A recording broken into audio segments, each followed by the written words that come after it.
Salmon বনকারে রে salmon বনকারে রাজার বাড়ির মশাই এলো গরিবের ঘরে।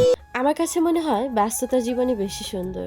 আপনি নিজেকে যত ব্যস্ত করে ফেলবেন, দিন শেষে দেখবেন আপনি ততই ভালো থাকবেন। আপনি যখন নিজেকে ব্যস্ততায় রাখবেন, তখন দেখবেন যেটা হবে না এমন কিছু বা এমন মানুষের কথা ভেবে মন খারাপ করার সময়ও হয়ে উঠবে না। কে কি বললো, কে কি করলো, কে আপনাকে নিয়ে সমালোচনা করলো, সেসব নিয়ে আপনার কিছুই মনে হবে না। তাই আমার কাছে মনে হয় ব্যস্ততার জীবনই বেশি সুন্দর। 16ই ডিসেম্বর ঈশ্বরদীর স্বপ্নদ্বীপ রিসোর্টে হচ্ছিল মেলা এবং কনসার্ট। প্রায় অনেকদিন পরেই স্বপ্নদ্বীপ রিসোর্টে চলে গিয়েছিলাম মেলা এবং কনসার্ট দেখার জন্য।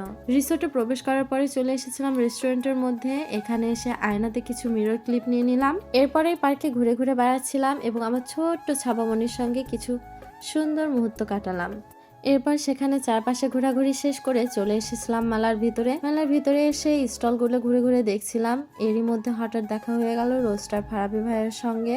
ভাইয়ার নিজস্ব কিছু প্রোডাক্ট নিয়েছিল, ভাইয়া নিজের স্টল। ফারাবি ভাইয়ের সঙ্গে দেখা হয়ে তো অনেক ভালো লাগলো। এরপরে চলে আসলাম কনসার্ট দেখতে। চল চল চল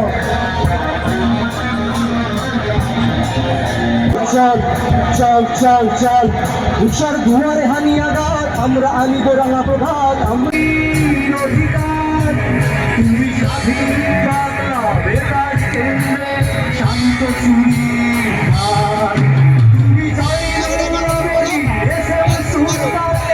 আজকে দুই বোন মিলে কিছু সুন্দর মুহূর্ত উপভোগ করলাম। আমার তো এখানে এসে সবচেয়ে ভালো লাগছিল এই মাছগুলো দেখতে। গোল্ড ফিশগুলো দেখতে আসলে অনেক সুন্দর, তাই না?